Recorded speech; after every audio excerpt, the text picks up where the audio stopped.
Bueno, para empezar quiero que citemos bien como este concepto de enfermedad autoinmune, porque la gente sabe que existe, pero pocas veces como tal comprenden qué realmente significa y qué es lo que conlleva. Entonces, eso es parte de un problema clínico. Entonces, estos pacientes cargan con una patología en su propio entorno. A veces también el sistema médico no entiende bien cómo funciona esta patología, entonces estaba leyendo como un artículo de Rose y Mackay que plantean algo que me pareció bastante interesante y muy fundamental como para poder entender todo esto. Y habla de la autoinmunidad, diciendo que no es un fenómeno de todo o nada, es como un espectro, más o menos. Entonces hay una gradación entre una respuesta autoinmune que es subclínica y una enfermedad autoinmune que ya está establecida. Entonces creo que eso ya dice mucho sobre por qué es tan difícil diagnosticar como tal y también de tratar esta enfermedad. Y cierto, o sea, digamos, si tenemos en cuenta que esto también se hace cada vez más complejo, si consideramos que estamos hablando de más de 80 enfermedades distintas bajo ese mismo grupo, digamos, es el lupus, la artritis reumatoide, la esclerosis múltiple, la diabetes tipo 1, enfermedades de Crohn, tiroides de Hashimoto. Entonces, claro, aquí comparten el mecanismo, pero se expresan de maneras completamente distintas en el cuerpo. Y eso creo que plantea un reto también en lo diagnóstico, ¿no es cierto? Porque no solo hay un solo especialista que les va a atender a todos, ¿no es cierto? Y muchas veces los pacientes pasan por varias especialidades antes de que alguien llegue y conecte todos los puntos y sepa qué pasó. Y creo que también es bastante paradójico todas estas enfermedades, porque el sistema inmunológico que existe supuestamente es para protegernos, pues empieza a atacar los propios tejidos del organismo. Entonces Jacobson y bueno, algunos colaboradores también en un estudio habían encontrado que no hay una causa directa detrás de esto, sino que es una interacción de factores genéticos, de factores ambientales.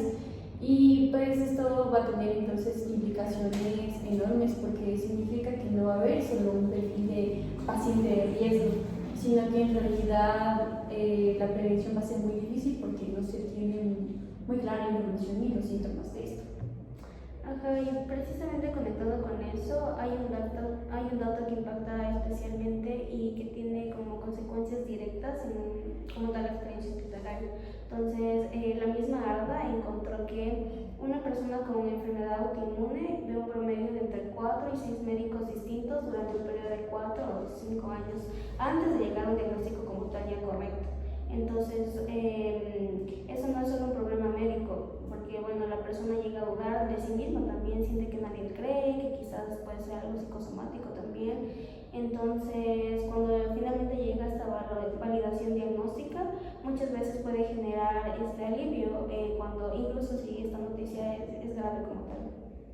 O sea, qué interesante, porque ahora, digamos, yo entiendo que hay algo que explica, ¿no es cierto?, esta dificultad en el diagnóstico, y que en realidad es uno de los factores de riesgo más contraintuitivos. Es esta hipótesis de la higiene, que hay evidencia epidemiológica, que consiste de que en países con estándares de higiene más altos y menor exposición a agentes infecciosos en la infancia, las tasas de enfermedades autoinmunes son más elevadas.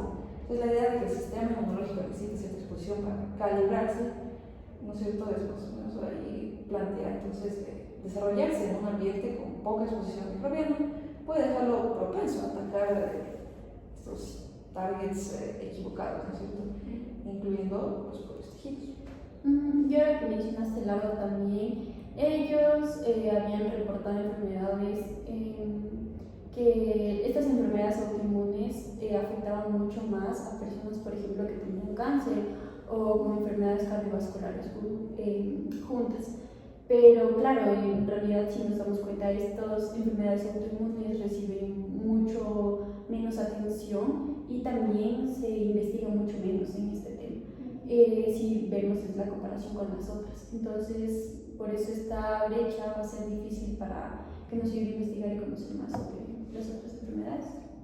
Claro, sí, y bueno, ese perfil impacta de manera directa en el tratamiento, que bueno, el tratamiento también tiene bastantes complicaciones y muchas paradojas también. Entonces, los dos pilares principales son primero los inmunosupresores y los biológicos también. Entonces, aquí se habla de que para poder tratar esta enfermedad en la que el sistema inmunológico afecta al propio cuerpo, se tiene que suprimir ese mismo sistema. Entonces, esto le deja al paciente como más vulnerable a infecciones y a otros como que efectos adversos. Entonces, es buscar un equilibrio constante que es igual de delicado y que además también no tiene un punto de llegada como tal definitivo. Ya, y yo creo que eso igual nos lleva a las implicaciones, ¿no es cierto?, que puede tener en la hospitalización. Estas enfermedades son crónicas, remitentes, recurrentes, ¿no es cierto? Entonces, no es que haya un episodio que se resuelva de una vez y el paciente va a tener muchas interacciones con el sistema sanitario a lo largo de su vida, con crisis agudas que requieren hospitalización y periodos de manejo ambulatorio. Y ahí el sistema de salud muestra una de sus limitaciones más claras. O sea, este diseño para atender a episodios agudos, no para gestionar condiciones que acompañan a una persona durante décadas.